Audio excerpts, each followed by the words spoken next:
ایک اور سوال آیا ہے ہمارے پاس کہ اہل سنت کا یہ عقیدہ ہے، جیسا کہ اہل سنت کی عقائد کی کتابوں میں درج ہے یہ،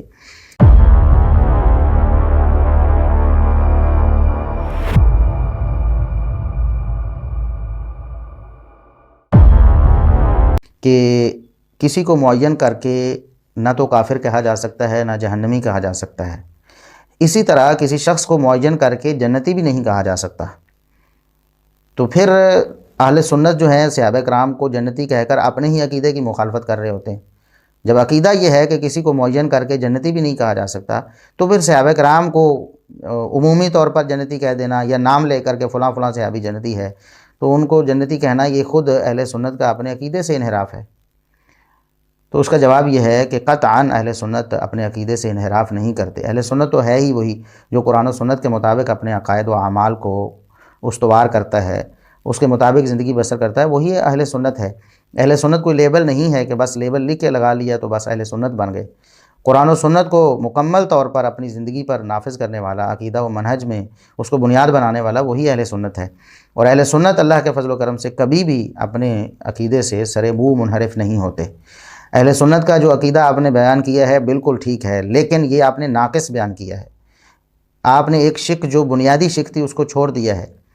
دیکھیں، اہل سنت کا یہ عقیدہ ہے کہ ہم کسی شخص کو معین کر کے نہ کافر کہہ سکتے ہیں نہ جہنمی کہہ سکتے ہیں، سوائے اس شخص کے جس کے کافر اور جہنمی ہونے پر قرآن و سنت کی دلیل آ جائے، قرآن و سنت کی نص آ جائے کسی شخص کے معین کافر یا معین جہنمی ہونے پر، تو پھر اہل سنت اس کو معین کافر اور معین جہنمی کہتے ہیں۔ یہ اہل سنت کے عقیدے میں یہ بات شامل ہے جو کہ سوال میں چھوڑ دی گئی ہے۔ اسی طرح اہل سنت کسی شخص کو معین کر کے جنتی نہیں کہتے ہیں، سوائے اس شخص کے جس شخص کو قرآن و سنت میں معین کر کے جنتی کہہ دیا گیا ہو۔ یہ ہے اصل عقیدہ اور یہ ہے مکمل عقیدہ اہل سنت والجماعت کا۔ اب اس عقیدے میں کوئی بتائے کہ کیسے اہل سنت اپنے عقیدے کی مخالفت کرتے ہیں۔ دیکھیں، صحابہ کرام رضوان اللہ علیہم اجمعین کا جنتی ہونا کتاب و سنت سے ثابت ہے، کتاب و سنت کی نصوص سے ثابت ہے، اور اس میں ایسا کوئی احتمال بھی نہیں ہے کہ جس کی وجہ سے اس کو مشکوک بنایا جا سکے۔ قرآن و سنت کے بہت سارے دلائل ہم آپ کے سامنے عرض کرتے رہتے ہیں، پیش کرتے رہتے ہیں۔ قرآن کریم میں اللہ رب العزت نے صحابہ کرام رضوان اللہ علیہم اجمعین کے بارے میں فرمایا وَكُلًّا وَعَدَ اللَّهُ الْحُسْنَى، سورہ حدید کی آیت نمبر 10 ہے کہ اللہ رب العزت نے سب کے ساتھ جنت کا وعدہ کیا ہے۔ اور یہ آیت اگر مکمل طور پر پڑھیں پیچھے سے سیاق و سباق سے، تو اللہ رب العزت نے فرمایا فتح سے پہلے مسلمان ہونے والے جو صحابہ کرام ہیں ان کا بڑا اعلیٰ درجہ ہے، ان کی قربانیاں زیادہ ہیں، اور ان کی محنت دین کے لیے زیادہ ہے، ان کے کارنامے زیادہ ہیں، اور بعد والے جو ہیں وہ پہلوں کے مقابلے میں فتح کے بعد مسلمان ہونے والے جو ہیں اور ایمان لانے والے، جہاد کرنے والے، اللہ کی راہ میں مال خرچ کرنے والے، وہ پہلوں کے برابر نہیں ہو سکتے۔ مقام میں تفاوت ضرور ہے، لیکن وَكُلًّا وَعَدَ اللَّهُ الْحُسْنَى، کوئی فتح سے پہلے ایمان لایا ہے یا کوئی فتح کے بعد ایمان لایا ہے، اللہ رب العزت نے سب کو جنت کا وعدہ دے دیا ہے۔ تو یہ آیت نص ہے اس بات پر کہ سارے صحابہ جنتی ہیں، چاہے شروع میں ایمان لائے ہوں چاہے آخر میں ایمان لائے ہوں،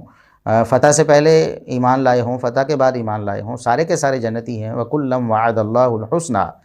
یہ نص ہے، اس لیے اس نص کی بنیاد پر ہم سارے صحابہ کرام کو جنتی سمجھتے ہیں۔ اس کے علاوہ سورہ توبہ کی آیت نمبر 100 ہے وَالسَّابِقُونَ الْأَوَّلُونَ مِنَ الْمُهَاجِرِينَ وَالْأَنصَارِ وَالَّذِينَ اتَّبَعُوهُمْ بِإِحْسَانٍ رَضِيَ اللَّهُ عَنْهُمْ وَرَضُوا عَنْهُ، کہ وہ لوگ جو شروع میں ایمان لے آئے، السابقون الاولون جنہیں کہتے ہیں، مہاجرین میں سے بھی ہیں السابقون الاولون اور انصار میں سے بھی ہیں، یہ سب لوگ بھی والذین اتبعوہم بإحسان، اور جو بعد میں احسان کے ساتھ ان کے پیچھے چلے، یعنی بعد میں ایمان لائے، جو شروع میں السابقون الاولون میں شامل ہو گئے اور جو بعد میں ان کے پیچھے ایمان لائے، رضی اللہ عنہم ورضوا عنہ، اللہ رب العزت ان سے راضی ہو چکا ہے، وہ اللہ سے راضی ہو چکے ہیں۔ یعنی سارے صحابہ،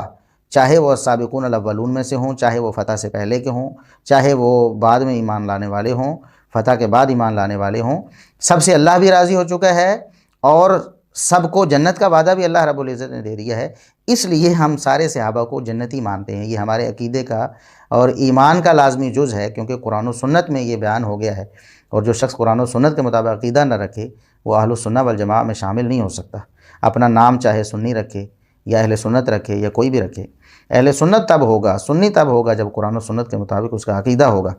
تو صحابہ کرام رضوان اللہ علیہم اجمعین کے بارے میں ہم ایمان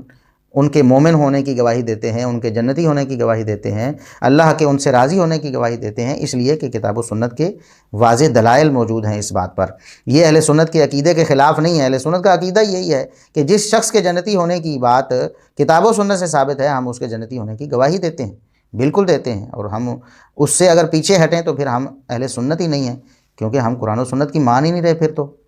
دوسری بات یہ ہے کہ یہ جو وسوسہ ڈالا جاتا ہے، یہ جو اشکال لوگوں کے سامنے پیش کیا جاتا ہے، یہ ان صحابہ کرام کے بارے میں پیش کیا جاتا ہے کہ جنہیں ان عمومی فضیلتوں کے علاوہ، اس عمومی شرف کے علاوہ خصوصی فضائل بھی نصیب ہوئے ہیں۔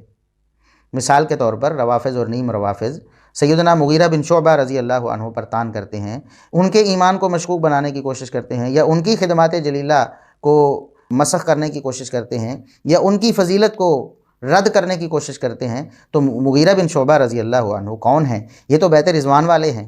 جن کے بارے میں اللہ رب العزت نے ارشاد فرمایا۔ دیکھیں، ایک عمومی سب صحابہ کو، پہلے ایمان لانے والے سابقون الاولون، مہاجرین میں سے، انصار میں سے، اور بعد میں ایمان لانے والے سب کے بارے میں بھی فرمایا رضی اللہ عنہم ورضوا عنہ، اور اہل بیت رضوان کے بارے میں پھر خصوصی طور پر فرمایا اللہ ان سے راضی ہو گیا۔ بلکہ انہوں نے جب بیت رضوان کی تو اللہ رب العزت نے فرمایا ید اللہ فوق ایدیہم،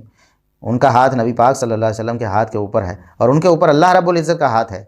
تو ید اللہ فوق ایدیہم یہ ان کے لیے ایک فضیلت ہے۔ اسی طرح فعلم ما فی قلوبہم، اللہ رب العزت نے ان کے دلوں کو پرکھ لیا تھا، وہ دلوں کے سچے اور سچے تھے، یہ بھی ان کی فضیلت ہے۔ تو ایسے لوگوں کے بارے میں کوئی شخص شبہ کرے، یعنی عمومی صحابیت بھی اگر کسی کو حاصل ہو گئی ہے، کوئی خاص فضیلت نہیں بھی، تب بھی شرف صحابیت اتنا بڑا شرف ہے کہ اس کے بعد کسی اور شرف کی احتیاج نہیں ہے جنتی ثابت ہونے کے لیے یا اللہ کا پسندیدہ ثابت ہونے کے لیے۔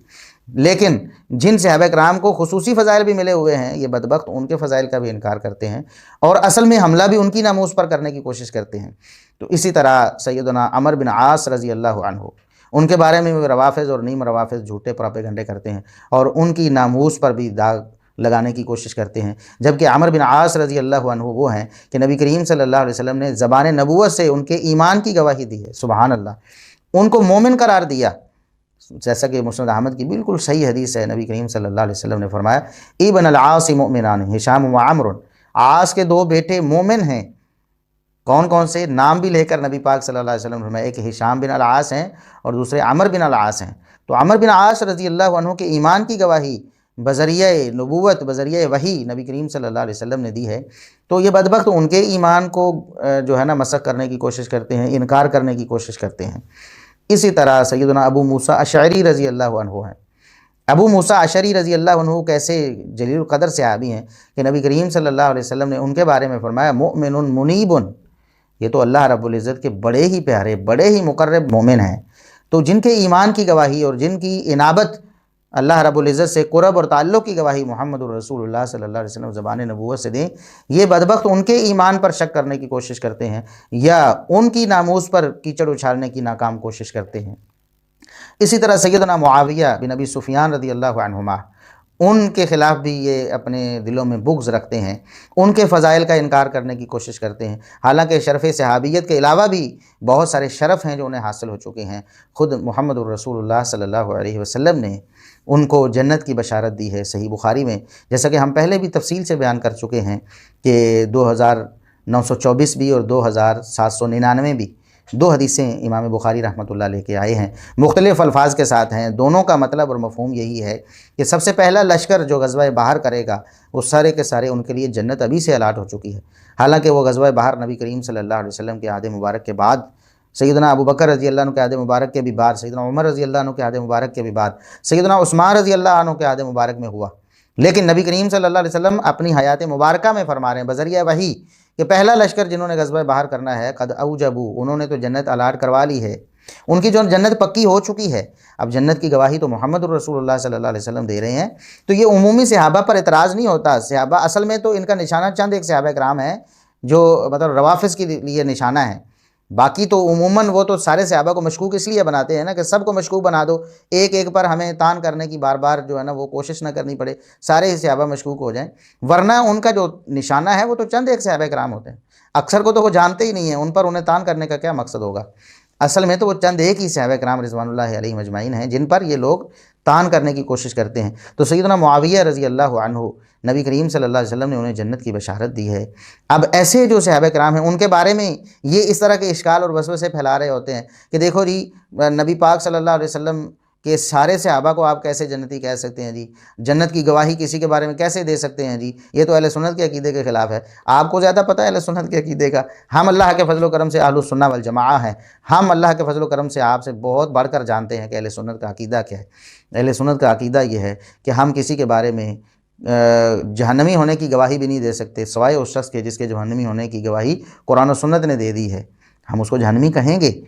اور اسی طرح ہم کسی کو معین کر کے جنتی بھی نہیں کہہ سکتے سوائے اس شخص کے جس کو معین کر کے جنتی قرآن و سنت نے کہہ دیا ہے۔ تو سیدنا معاویہ رضی اللہ عنہ کو جنتی کہہ دیا گیا ہے قرآن و سنت میں، اور دیگر صحابہ کرام جن پر آپ تان کرتے ہیں ان کو بھی جنتی کہہ دیا گیا ہے قرآن و سنت میں۔ لہٰذا اہل سنت والجماعت کا عقیدہ بالکل قرآن و سنت کے مطابق ہے، اور وہ اپنے عقیدے سے سرے منہ بھی منحرف نہیں ہے، اپنے عقیدے پر بالکل کاربند ہیں اللہ کے فضل و کرم سے۔ صحابہ کرام کے بارے میں ہمارا بالکل واضح اور دو ٹوک عقیدہ ہے، اور یہ شروع سے لے کر 1400 سال سے ایسے ہی عقیدہ چلا آ رہا ہے کہ صحابہ کرام سارے کے سارے جنتی ہیں، سب کے سب اللہ کے پسندیدہ اور محبوب ترین افراد ہیں، یہ سارے کے سارے اولیاء اللہ ہیں، ان سے بڑھ کر انبیاء اور رسولوں کے بعد کوئی ولی نہیں، ان سے بڑھ کر انبیاء اور رسول کے بعد سب سے بڑے ولی اس کائنات میں وہ صحابہ کرام رضوان اللہ علیہم اجمعین ہیں۔